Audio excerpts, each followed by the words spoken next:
What is health and wellness coaching, and how it can help you to become the best version of yourself? That is what today's episode is going to be about.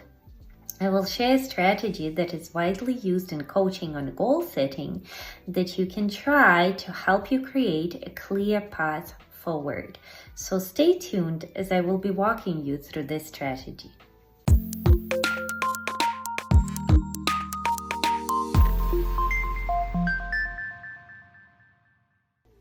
Hi, my name is Anastasiya and I'm a family nurse practitioner and a health and wellness coach, and welcome to my channel where you can learn tips on self-improvement, self-discovery, and ways to manifest your dreams, desires, and optimal health vision of yourself into reality.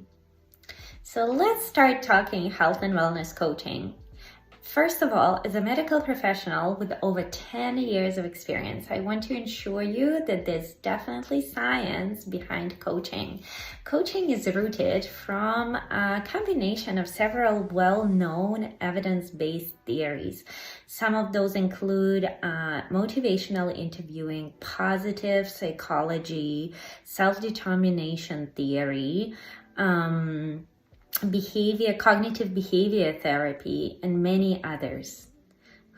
I know that was a lot, but now that you actually know that coaching, that something could be trusted and is evidence-based, let's see why there was a need for coaches. In other words, why did this profession emerge?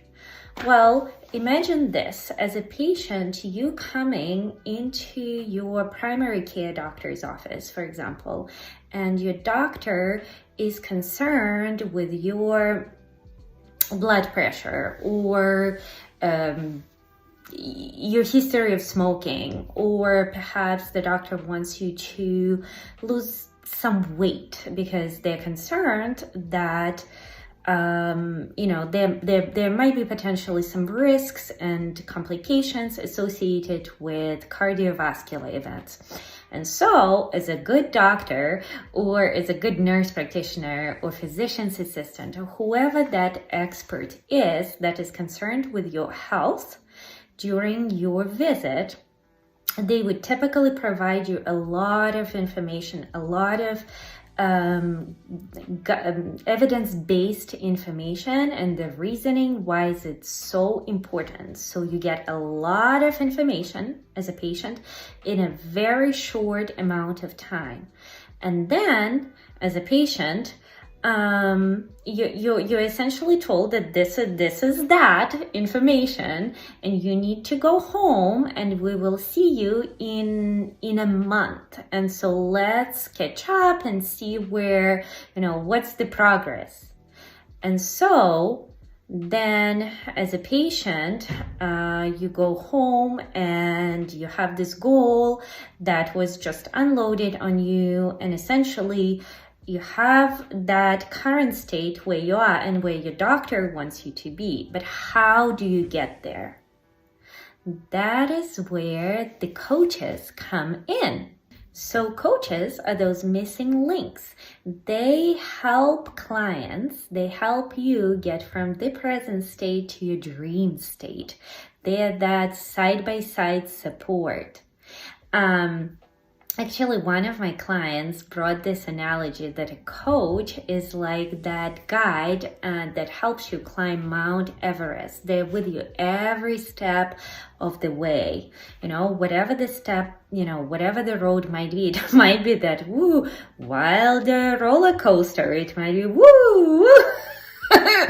wild ride, but the coach is with you. So by the way, don't mistaken that the coaches would give you answers. They would not tell you what to do. They're not the experts in telling you what to do. No. The role of a coach is to help you help yourself. Again, the role of the coach is to help you help yourself. And that happens through finding answers within yourself through various coaching strategies. And here's that goal setting technique for you. I will explain it on my own example, and after watching it, you can reference the link below and apply it to whatever is it that you're working on.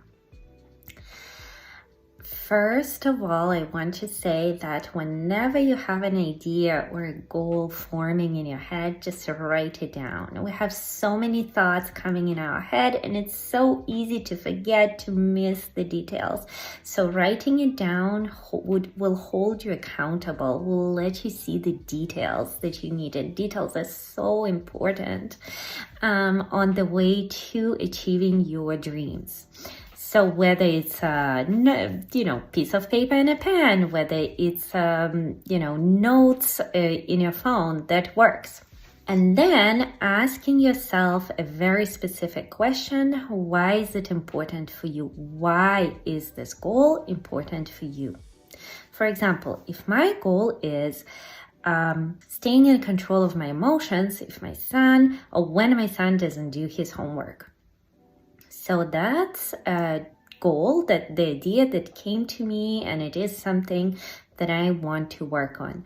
I would write it down, and then I will start kind of breaking it down into chunks, into something that I can make it manageable and not such an overwhelming goal.